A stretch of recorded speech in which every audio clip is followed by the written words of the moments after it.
నేరుగా రండి సార్. కవర్తో పంపిస్తామండి. అట్లా చూడండి.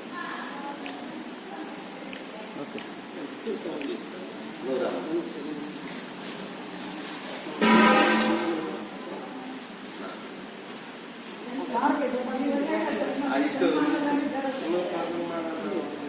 వాళ్ళతో ఇద్దరు చూస్తున్నారు.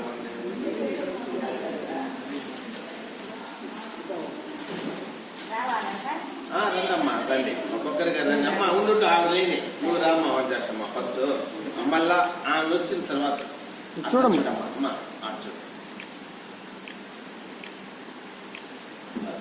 కూర్చో, ఇంక కూర్చో, ఇంక పోయి కూర్చో. ఇవ్వండి సార్,